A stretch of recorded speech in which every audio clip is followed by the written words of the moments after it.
everyone, and welcome to this week's Squiggly Career podcast from Amazing If. We're here to help you develop the skills you need to be successful in the squiggly world of careers. I'm Sarah, and as always, I'm joined by my co-founder, Helen. Hello. And today we're talking about stress, which almost feels stressful to start to think about, which I think is a reality now for so many of us. So, people talking about feeling anxious or stressed comes up so commonly, I think, in employee feedback, employee engagement. And actually, I've noticed that even things like St John's Ambulance now actually do like mental health first aid. Wow. And that's something actually we started to test at things like Sainsbury's. So that was a whole, I just couldn't have imagined that 5 or 10 years ago. So I think it's a really relevant topic for us. I think that's also really good that it's starting to be recognised. I think mental health and the role that stress at work plays into mental health is being recognised. There's some research by the health and safety executives that says over 500,000 people suffer from work-related stress. And when you look into the implications of that, not only does it affect people's happiness and productivity at work, it can also be a trigger for things like depression. I think it can be a trigger for other more physical illnesses in your body.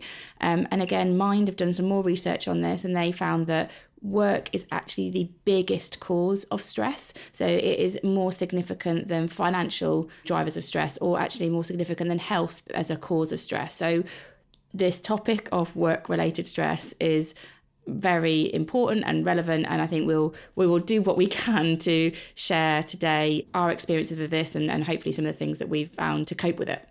And I think it's also important to distinguish between stress and being busy. And often those words are used interchangeably, but we mean quite different things by them. I think what we're talking about today is not that default response that sometimes people give when you say, "Oh, how you doing?" Everyone just goes, "Busy, I'm really busy, I've got loads on."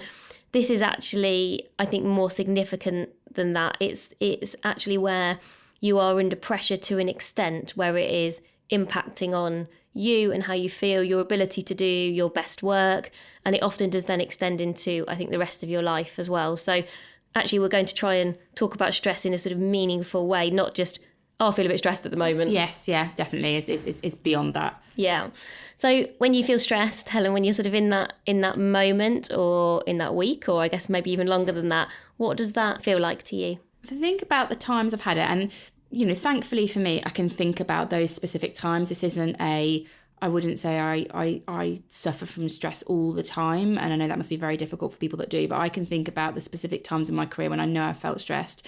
And if I think about that, I feel I get like a tight chest, actually. Yeah, I feel like it's like a physical reaction. Yeah, actually, it's quite physical. A tight chest, and maybe my head feels a bit like like a bit throbby, but it's not a headache. It's like almost like a pressure. It's like an internal sense of pressure, and I can feel it in my chest and I can feel it in my head. I also think I become a little bit irrational about the things I need to do. So it's almost like if I actually wrote down those things I needed to do, I don't think there'd be that many. But in my head, when I'm stressed, it's almost like, I've got this to do and this to do, and they're all really important, and I lose a little bit of objectivity about my work. Yeah. It all seems so big and so urgent and so right now, and I feel that emotionally, but also physically. What about you? I think when I'm stressed, I get it's more how my behaviour changes probably as much as how I feel, or like a physical reaction. Mm-hmm. I get very transactional, which I don't like about myself, but I do get very, what do I need to do right this minute now? And quite short with people, quite short with myself almost. And I think I can always tell when I'm particularly stressed because it bleeds into the rest of my life. So, we talked about often you can't kind of go, well, I'm stressed at work and then not in the rest of my life, or I'm stressed outside of work and that obviously impacts work as well. Yeah. I find that then when I get home, I then end up, with Tom, my partner, being not particularly nice. And that's because I'm feeling stressed and under pressure, and you behave in ways that you kind of don't feel proud of, I think. Yeah. Does anything else happen when you're stressed that you think maybe is either visible to you or other people? I think I start making mistakes that I wouldn't normally make. And this has been particularly evident actually over the last 6 months, where this is not just stress, this is also, being honest, being tired from having a very small baby. I just start to do things where I can't remember either what I've done. So if someone says to you, "Did you do that?" You'll think, "I don't know." Yeah. I actually can't, I just don't know. And a very recent example was my mum had left her car keys with me, and I was putting them in the post back to her, and I wrote the wrong postcode. And I know my mum's postcode, and I wrote the wrong postcode on this envelope, which then whizzed its way around the country with everybody desperately trying to find it, because actually keys are really expensive to replace, I've discovered, like hundreds of pounds. And so my mum basically ended up making friends with the sorting office where we come from in Market Harborough, going, my daughter has basically lost all sense of reality. And it's because I think you're trying to do often too much, too quickly. You're putting yourself under loads of pressure. And then, you just start to make all of these mistakes where I can't believe I would ever normally do that. Yeah. I actually know the answer. I know her postcode. I don't really understand what I was doing. Yeah. And then you just start to think, I don't understand what's happening. I'm driving myself mad.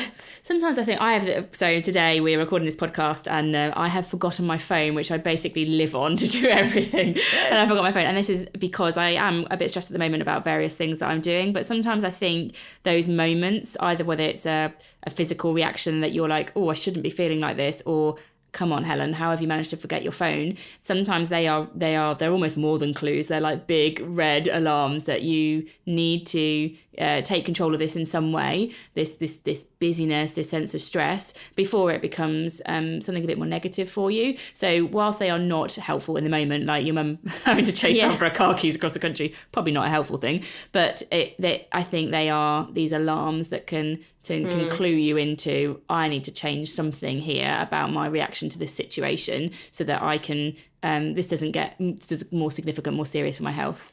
And I think for you, those examples we just gave, you might think, well, actually, I always forget my phone. And that's fine. It's looking for changes in your own behaviour. Yeah. I think things that you wouldn't normally do, whether it's in actions or behaviours or feelings that feel unfamiliar, that should help you to kind of stop and think, this isn't me. Yeah. Something here doesn't feel right. I remember another example of when I was doing my MBA. I felt under so much pressure I was trying to do well. It was taking up lots of time and I was working at the same time that I stopped exercising completely. My answer to I feel really stressed was I should just spend more and more time working and less time doing exercise, to the point where I cut it out of my life completely. And that's something that is part of my life. And it actually had a really detrimental impact. I actually got more stressed. Yeah. Because, partly because obviously exercise is just a positive thing and releases good endorphins and keeps you happy and healthy. But also I'd cut out something that was a really important part of my life. So it had the opposite effect to the thing that I was intending. Yeah. And that feels so hard though. I think it's okay to say it in hindsight, but at that moment you're just thinking, oh, but I haven't got time. So the answer to this is just to cut other things out, cut all the fun stuff out of my life and just write a dissertation, essentially. So what specifically now, because you have loads on now, you've got Amazing If, you've got a job, you've got Max, your baby, everything else that goes on. So that particular learning from doing your MBA, which is a while ago now, how does that change how you approach the balance of all those things now so you don't get stressed with it?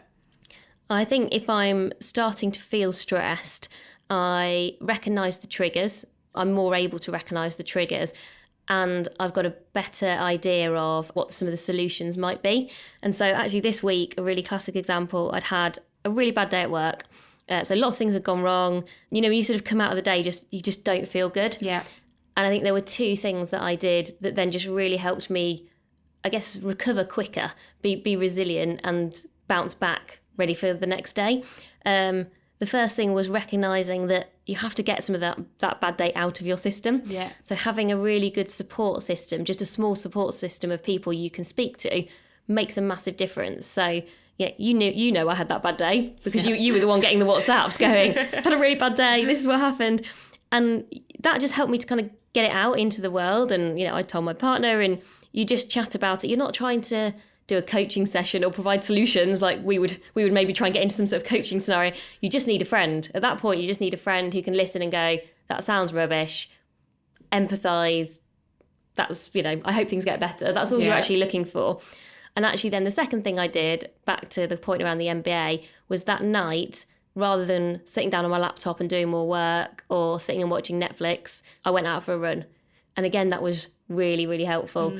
It's actually in some ways the last thing you feel like doing, because I mainly feel like just sitting and eating chocolate or relaxing on the sofa. But I was like, I just need to do something which gives me time to think, but also the the act of actually going out and doing exercise makes you focus on it. You're exhausted, you're physically exhausted, which I think actually can be quite useful. Yeah. And then you can just go to bed and just get up the next day just feeling refreshed and with that perspective. Whereas previously, I think I would have done something really different. I perhaps would have kept it to myself. You know, I'm a natural introvert. I would have kept it internally. I wouldn't have shared it with people. I wouldn't maybe have wanted to be vulnerable about things not being perfect. Yeah. And then I would have thought, I'm just going to work loads and that was the answer. And, you know, I did the exact opposite. So maybe be vulnerable, share with the support network, find some sense of release. So, you know, for you, that's kind of that exercise, that run. For me, it would probably be like doing a bit of yoga, having a bath, just turning things off, taking my laptop and my phone away from me is probably the best way of just creating a bit of a space.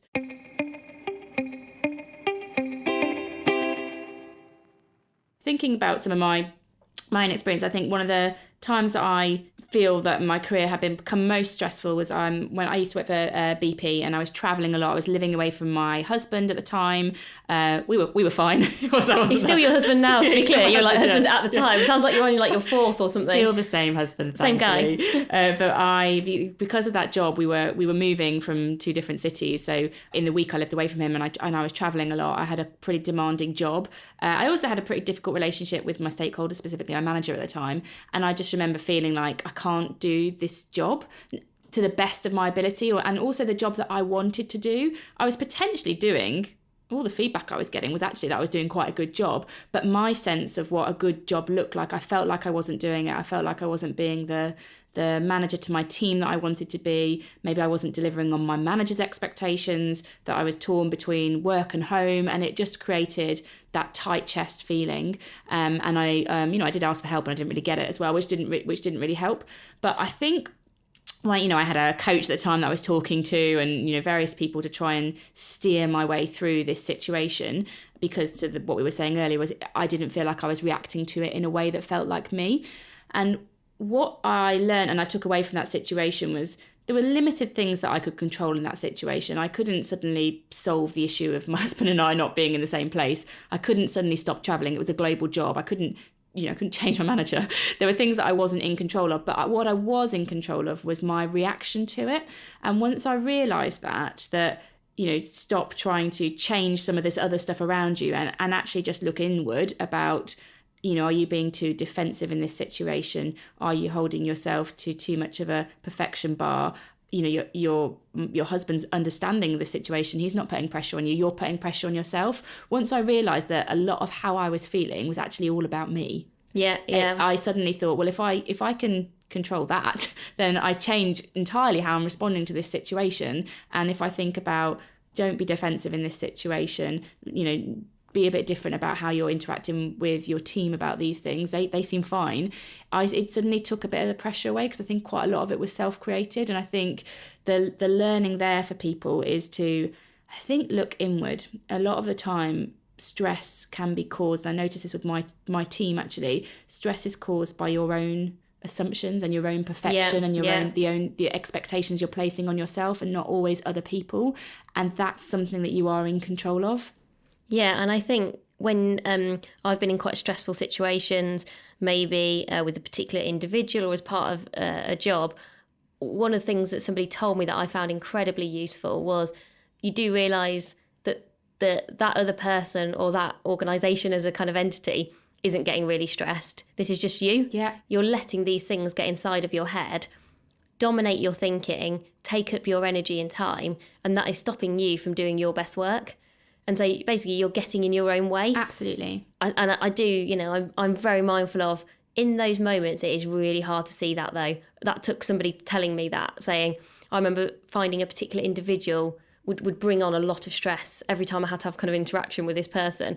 And someone said to me, this person is like dominating your life. They've become, you've made them into such a big monster, essentially, such a big thing, that then you're losing all your sense of where you add value. You're making loads of assumptions.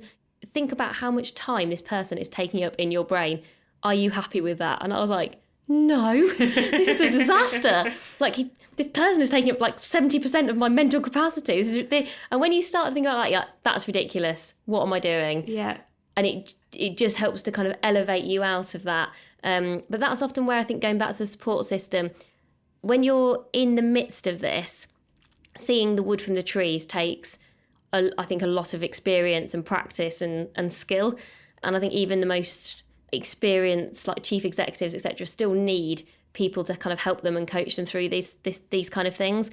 And so often the best thing you can do is to flag the challenges you're having, I think, to somebody you trust, and somebody who's often got some empathy, then maybe ask good questions, can maybe just help you to work through maybe what's happening.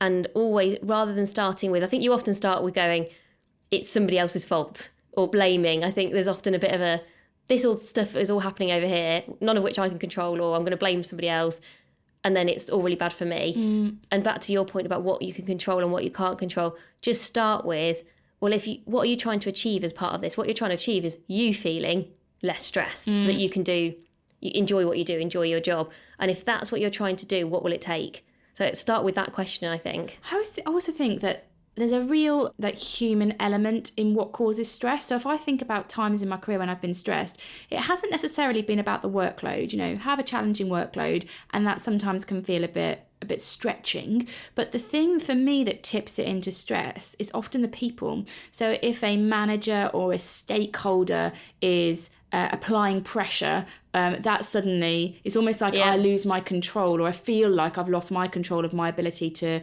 do this in my own way. And it's that, oh gosh, this person's not going to think I'm doing a great job, or this person's going to, I don't know, whatever that monologue you have in your head about the situation is. But again, that goes back to, that is your own feelings about that situation. And what might be good is to clarify with that person, what are your expectations of me here? To what extent do you think I'm meeting them? Because they might be thinking you're actually doing a pretty good job. They might just be a challenging person. Doesn't mean they're challenging you or thinking you're not doing a good job. That's exactly what happened to me. When I first moved out of marketing, which we've talked about before, into corporate responsibility, honestly, I thought that first 6 months was a disaster. I was just like, this is the worst decision I've ever made. I've gone way into my scary zone. I've gone way too far. Yeah. I've pushed myself too far. I thought it was a disaster. And I didn't, but the problem is I just didn't ask the person I was working for, who was quite a challenging individual. I didn't ever explain how I was feeling or ask how I was doing. So I just withdrew further and further, honestly, to the point where I was ready to either resign or move into a different department. So the first conversation I had with that manager was around this stuff, in terms of I'd let the stress build up to such an extent, was, this is a disaster, I think I should move departments and or leave, what should we do? And she honestly looked at me, she was like, I don't understand, what are you talking about? You're doing a really good job. It's obviously been a really steep learning curve, and I've been pushing you, and because I really want you to get there, and I've got loads of confidence in you. And you just think, we are talking from completely different starting points and perspectives here, and genuinely I had only really got myself to blame. And she would have been really happy to have had that conversation with me earlier and sooner, but I was making a lot of assumptions. And that was really disastrous, because I put so much stress on myself for so long. So if someone's in this situation, maybe they're in a new role, or it's an existing role, but it's starting to feel like that, and maybe their feeling of stress is coming from a perception about what their manager thinks they're doing, or their stakeholders. With that experience and hindsight, how would you have approached that differently, so that you were coming at it from the same place? I think I would have asked just specific questions of my line manager, in a more kind of regular, infrequent, and probably informal way. I think because I naturally defaulted to slightly more of a formal, almost like appraisal system, quite an old school approach, probably based on all the companies I'd worked in previously, I sort of waited for these big significant moments before having these conversations. And it was also probably a bit of avoidance. So I'm definitely one of those people, because I don't like conflict, I perhaps maybe had thought I would have the conversation. I'd put it maybe fourth on my list in a one-to-one, and I'd never get to it. Yeah. You classically are going, it's too hard. And then you go, oh, we didn't have time. So you give yourself excuses. I gave myself a lot of kind of get out of jail cards. Whereas actually, I just know, if I'd have just taken the time to have a half an hour chat first thing in the morning and said, let me know how you think I'm doing. Yeah.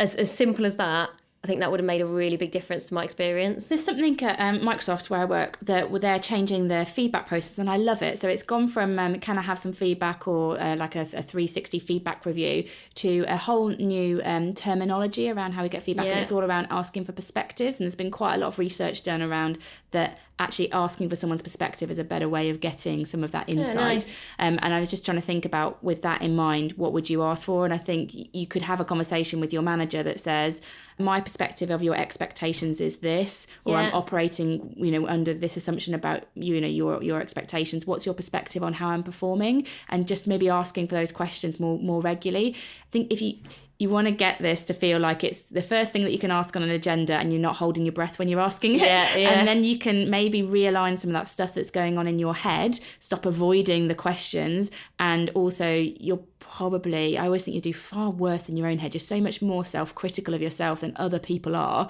And I think if you can align a little bit more with these people that might be causing some of this stress, they probably don't even realise they're causing all this stress for you.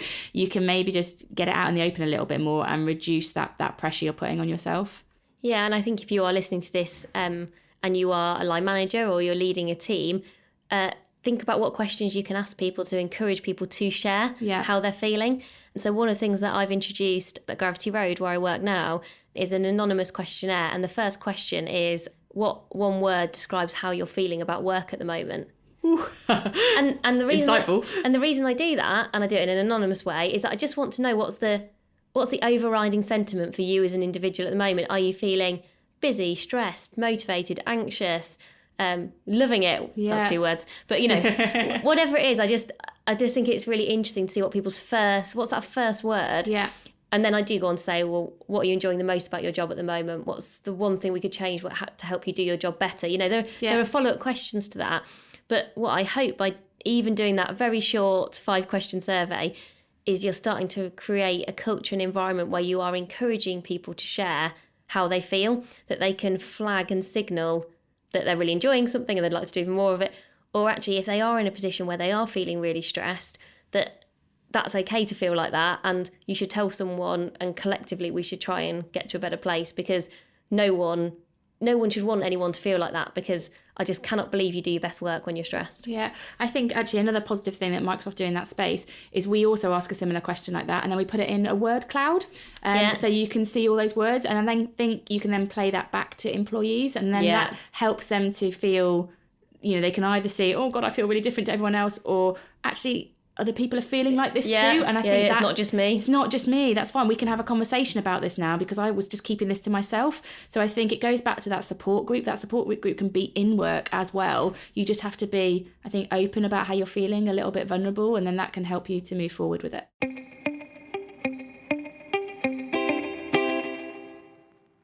Shall we do some tips? Let's. Top tips. Okay. So my top tip is about thinking about what your triggers are for your stress, because then you can do something about it. So for me, if I feel out of control, and visibly for me, that is a to-do list that's never ending. That feels stressful for me. I like organisation. I quite like control. And you sound so intense right now. Sorry, I'm really sorry if I do. She is quite intense, but it's all right. So I think if I feel like I've got a to-do list that I don't know where to start, and I have that feeling, I start to get like these tinglings of stress. And for me, that's I need to take an hour and sit down and cluster some of this stuff into something that feels a bit more manageable. So that's the action that I take. Also, again, that chest tightening, I know that is not good for me, or I know that's not good for what I'm trying to deliver. So again, I need to shut down, I need to go and grab a coffee, and I just need to read an article, or just have 20 minutes with my children or something. I just need a little bit of a break, and then I've got a much clearer head to go back into the thing that I'm trying to do, sort of working through those feelings of either I feel out of control or I feel physically stressed, whatever that feels like to you. There's no good going to become from me just ploughing on and working through that. So they're my triggers. Yeah, I think I have a different approach depending on whether it's almost planned stress or unplanned stress. Okay. So planned stress is where I know I'm maybe going to be in a stressful situation or a couple of days, just because sometimes you can't avoid things coming together, or you maybe know it's going to be difficult with some difficult people or difficult situations. And when I know that that's coming, I'm very mindful of creating space in my days and times to recover, almost a bit as you described. Even things like if I have to do lots of events back to back, which I did last week, creating then space, knowing that I was then going to have space to spend some time by myself, reflecting in much smaller groups of people, helps me to cope with the initial situation. I think that's a really nice idea. Like, you can probably look ahead in your calendar and see. That's what I do. Because if you know your triggers, you're going to be able to say, oh, that week's going to be a trigger week. That's exactly what I do. I really like that idea. I don't do that, and I will do now. Yeah. So I look at my weeks and just think, or even like days, if I go, wow, that's a really intense day, how do I make sure that then the next morning I've got a couple of hours where I can sit quietly in a coffee shop to sit and write something or do something by myself? And that's knowing your own personality and what causes you stress and those kind of things. And also, I think taking control of your diary, because I know sometimes when we can say, oh, take a couple of hours to go and sit down, and people might be thinking, oh, I can't do that because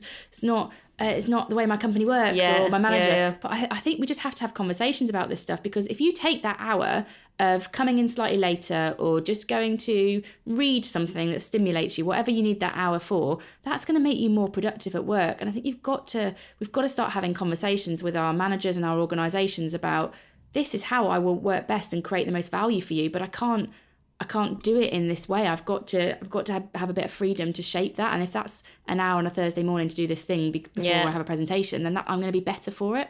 So that's my planned stress approach. Unplanned stress. So when I don't know it's going to happen, and maybe, something's caught up with me or something has caused me stress that I wasn't anticipating, that's when I start to know what my, I think you've called them go-to stress solutions are.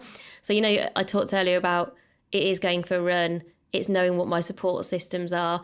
And actually, I've started using something called the Calm app. So the Calm app, I think was app of the year, maybe last year or the year before. And I just started to try it because I'd noticed, I think it was being advertised on Instagram.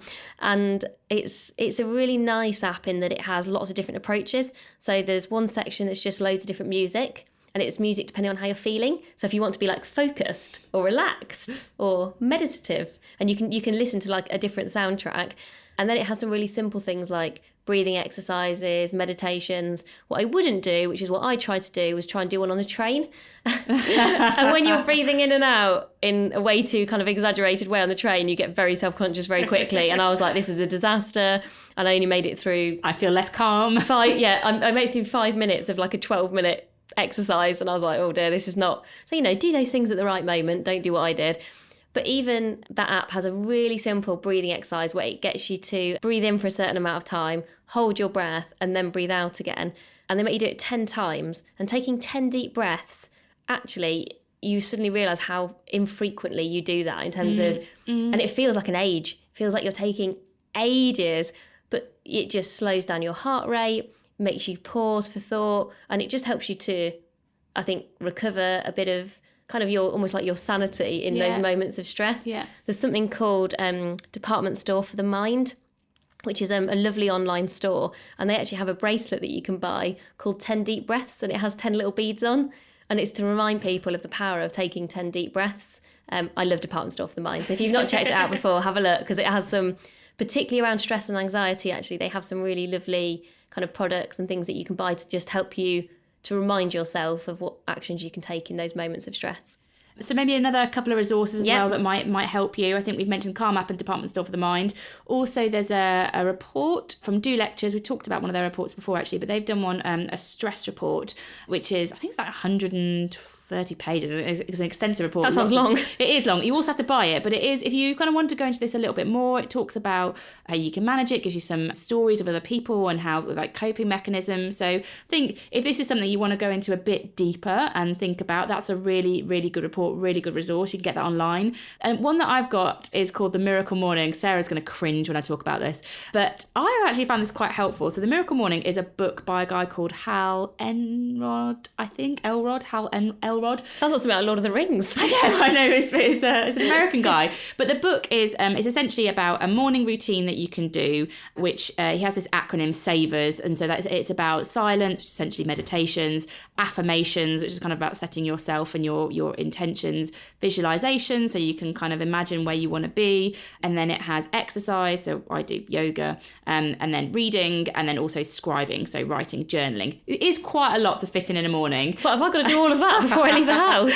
I'll be really honest. I can't do it every day because I leave quite early to get to the office, and that would just be crazy to get up at the time I'd have to get up. But the days that I do it, so sometimes when I'm working from home, I can fit that in and I can do it in about 40 minutes. And I feel so much better. I feel so much happier and more focused and clearer on what I want to do. And so for me, the miracle morning, if you like a bit of routine, you don't have to do all of it. Like I actually find for me, the visualization, the element of exercise and the journaling, they are probably the most powerful parts of it for me.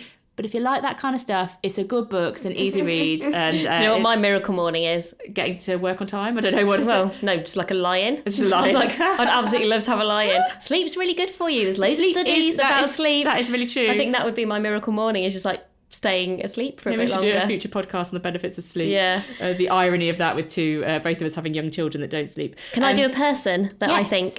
So there's a lady called Michelle Morgan who I think talks about mental health in a really compelling way, both in terms of sharing her own story, but she also runs some of the programs that I talked about in terms of mental health first aid.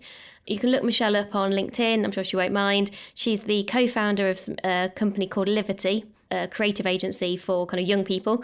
And she's just done some really good work in this space. So I would describe her as a thought leader. And what she has that probably Helen and I have talked about less today is probably an even deeper knowledge and insight into some of the really significant challenges, I guess, around mental health and the impact that can have on you in a really kind of detrimental way, which I think, we've not really talked about as much because that's much more, I think, something you need to have. See a professional. Yeah, you need to we're kind not of qualified. So look at Michelle because she is really inspiring and has lots of resources available. So hopefully that's helped. We know that we can't solve all of this stuff, and we know it's hard, and we know it feels really hard. And I think that point around, if we're talking about when this is moments in your career and some tools that you can maybe use to help you, but I think if it feels like more than that, then I think you need to go and talk to somebody about it so that you can get the support that you need. And there's nothing wrong at all with admitting that. So I think that's just an important thing to realise what tools and tactics you can use and when you might need some more support. So on to next week. Next week, we are going to be talking about presenting. It's something that we all have to do quite a lot of in our careers. And I think, we talked a lot about confidence before. So we're going to talk to you about our experiences, how you can be more confident, how having some presentation skills can help you in other areas of your career as well. So that's next week's podcast. And if you want to stay in touch with us, we love that. You can email us at getintouch@amazingif.com. You can also get in touch with us on Instagram, where we're amazingif, or on Twitter, where we're at amazing_if. We share lots of different resources there. We share things about our lives. We interact with people, and we take your ideas on board as well. So please find us in those places. Also, so that more people can find us and learn about how to have a happy, squiggly career and get the skills that they need.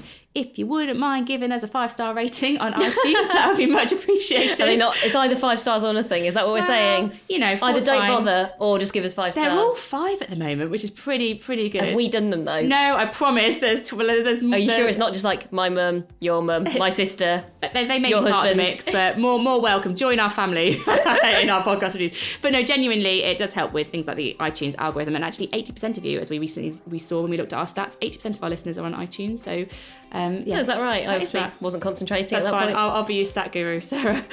So, apart from that little ask for help, we'll speak to you next week. Thanks very much for listening, everyone. Bye. Bye.